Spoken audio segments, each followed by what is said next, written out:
Mga kababayan, si Kamanong po inyong lingkod ay nagbabalik po muli at tayo po magsama-sama magkomentuhan dito po sa Tambayan mga kababayan. Mag-umpisa na po tayo. Komentuhan po natin mga kababayan, bigla pong lumabas at nagsalita. Ito pong tinatawag ng Vice President na tambaluslos mga kababayan. Kasi po ay sinampahan na daw po ng kaso ng ombudsman at syempre hindi rin po pinayagan daw na makaalis ng bansa. Kaya po biglang nagsalita. At syempre, malinis ang kanyang pangalan. Syempre, mga kababayan, at syempre, malinis din ang kanyang flood control. Wala siyang ghost project. At syempre, pagka siya'y ginipit ng ginipit, baka magsalita. Baka magturo, di umano. Ito po mga kababayan, ang napakagaling na speaker sa kasaysayan ng bansa. Ang tinatawag na tambaluslos. Pakinggan po natin siya at panoorin.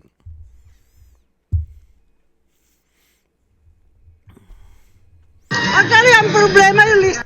Magandang araw sa inyong lahat. For a long time, I chose to remain silent.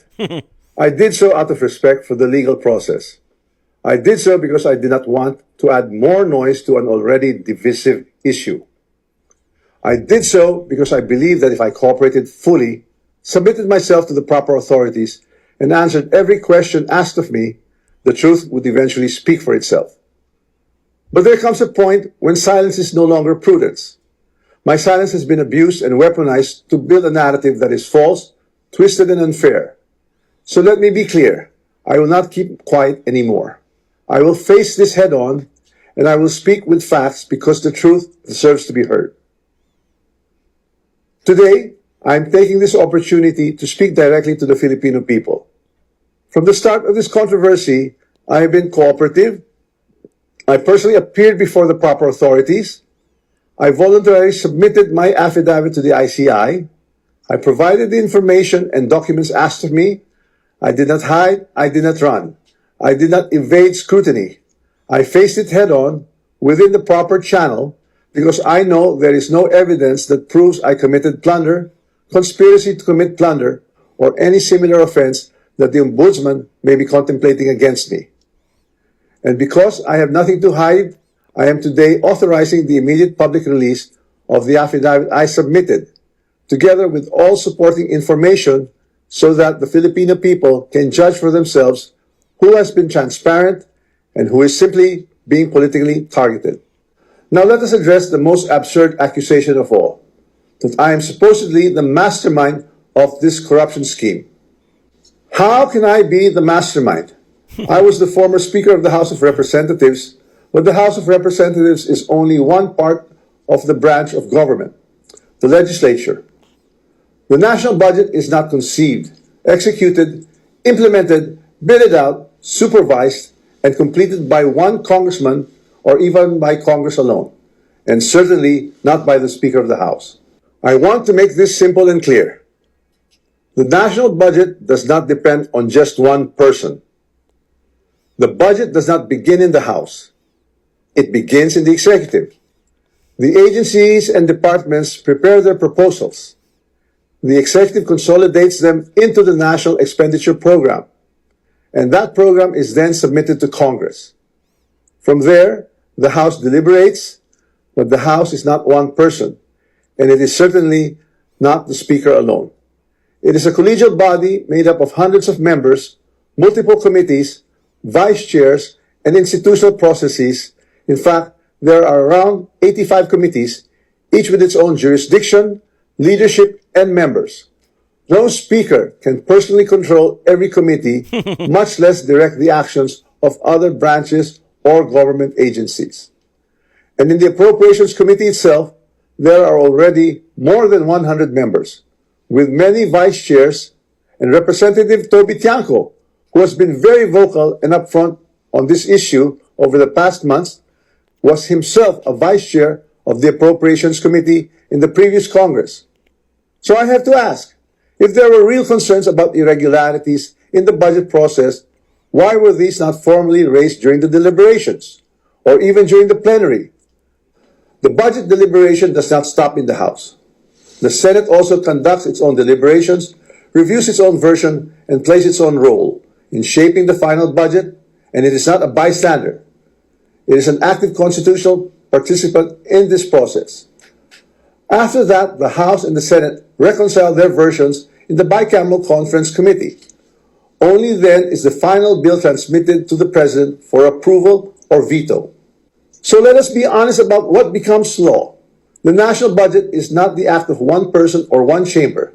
It is the product of a constitutional chain involving the executive, the House, and the Senate. This is something I want the public to understand.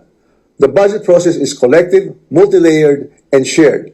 Accountability must apply to everyone involved, not selectively assigned after the fact, and certainly not when it becomes politically useful. If corruption were to occur in a magnitude made known to us over the past months, then it's clear that the real corruption does not happen at the level of the general legislative approval alone. It happens at the level of execution of the General Appropriations Act. It happens when projects are implemented. It happens where projects are actually implemented, where procurement is undertaken, where monetary disbursements are actually made.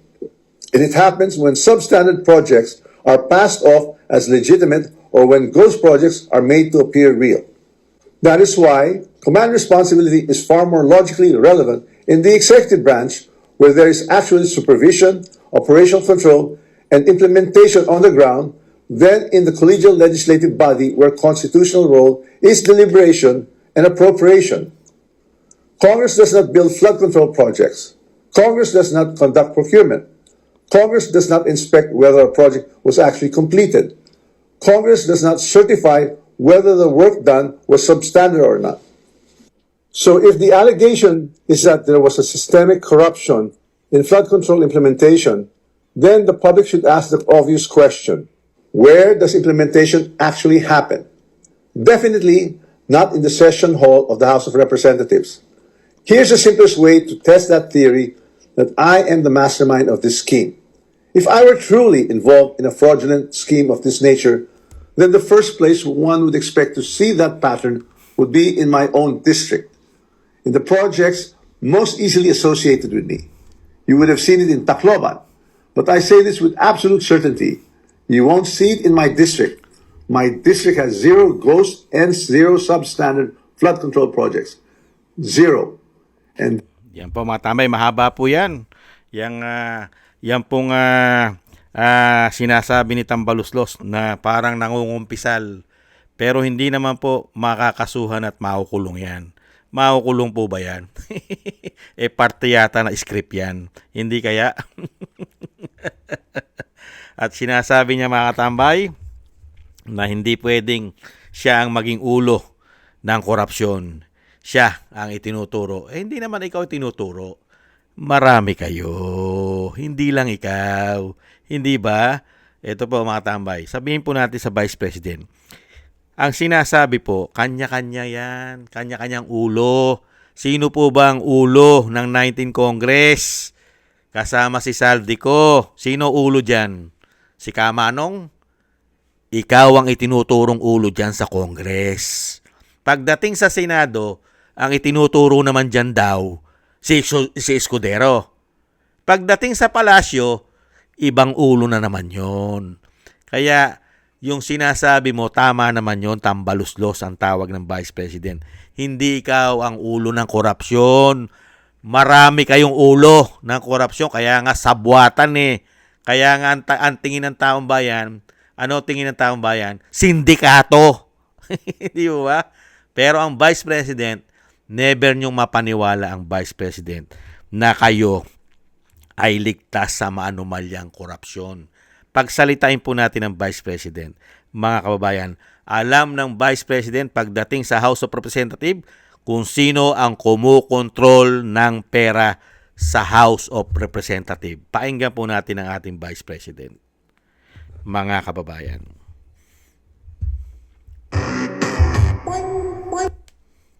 Ang budget ng Pilipinas ay hawak lang ng 2 tao.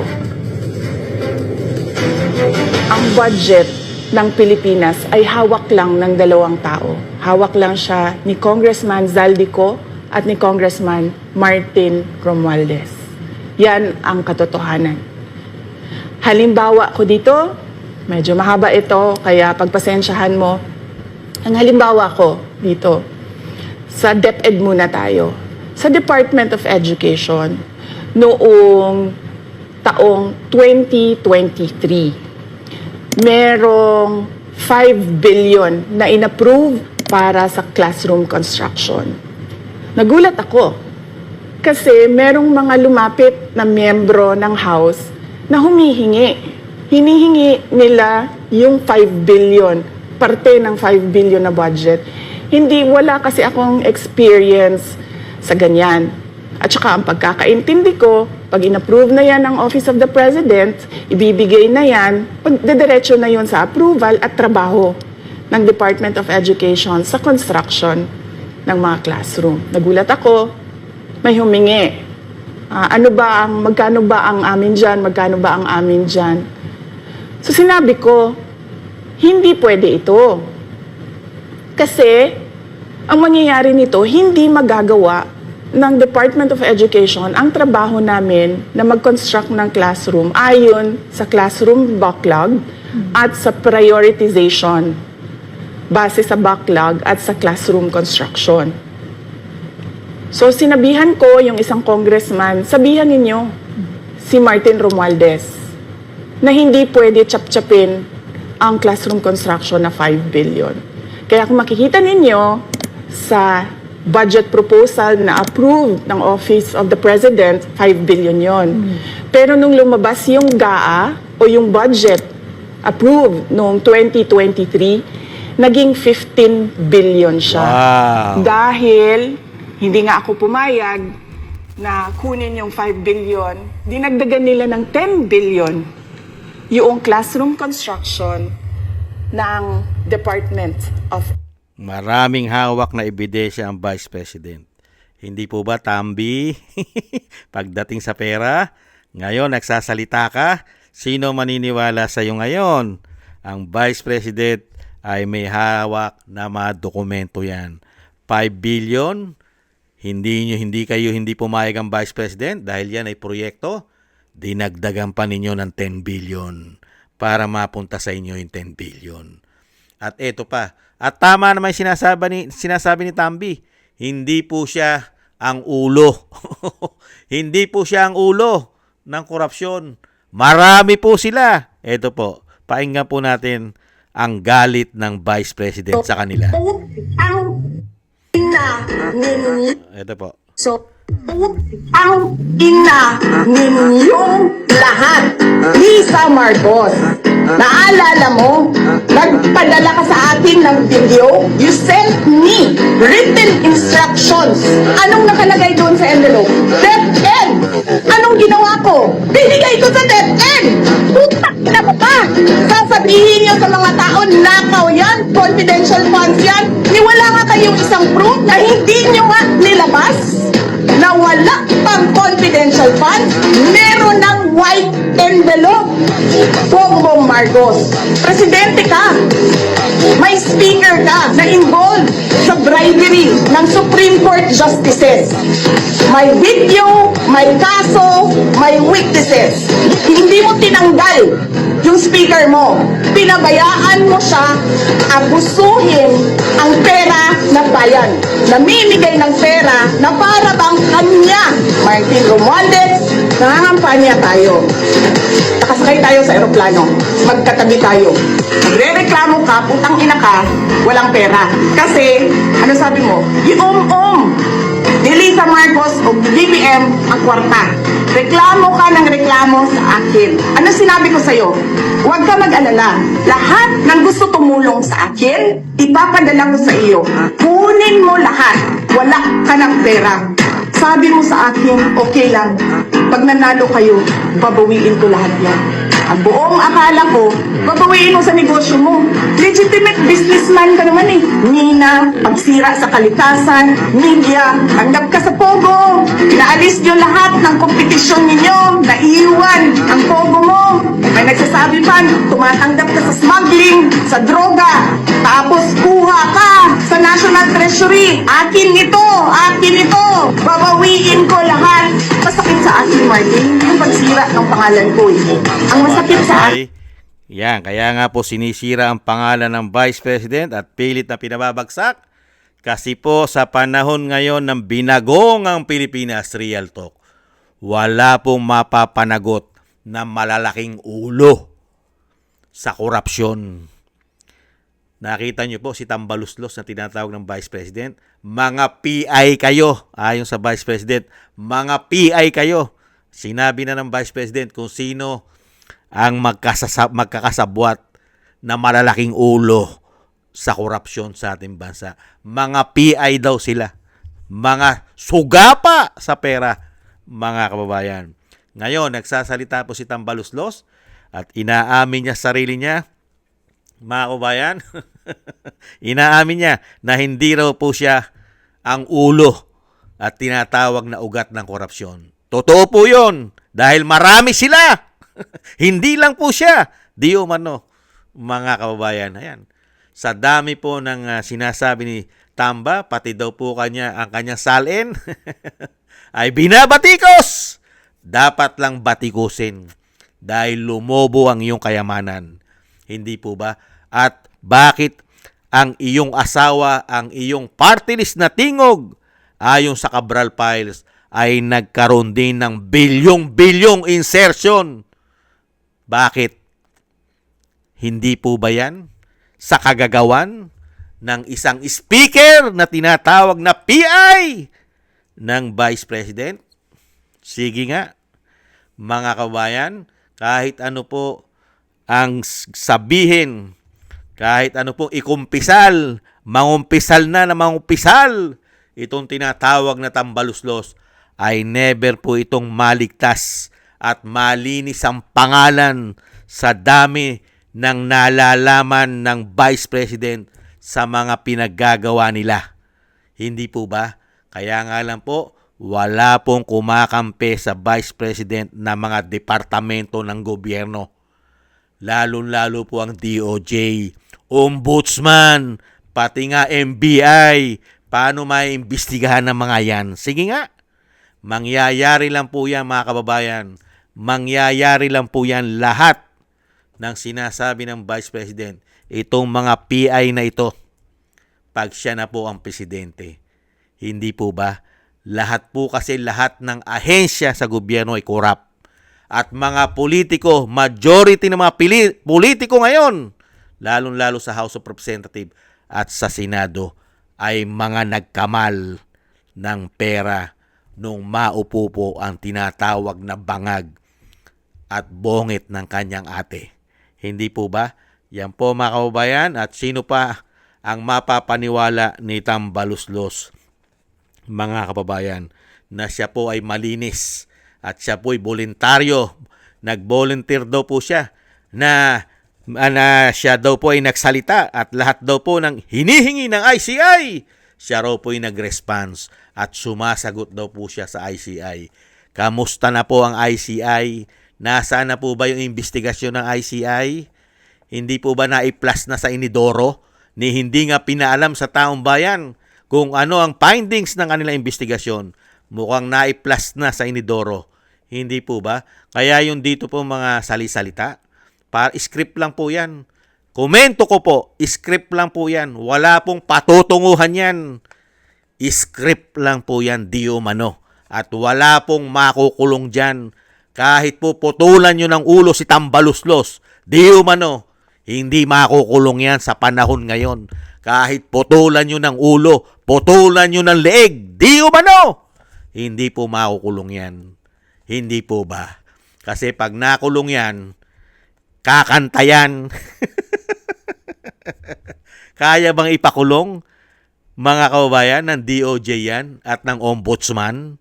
Mapapakulong po ba yan? Sige nga.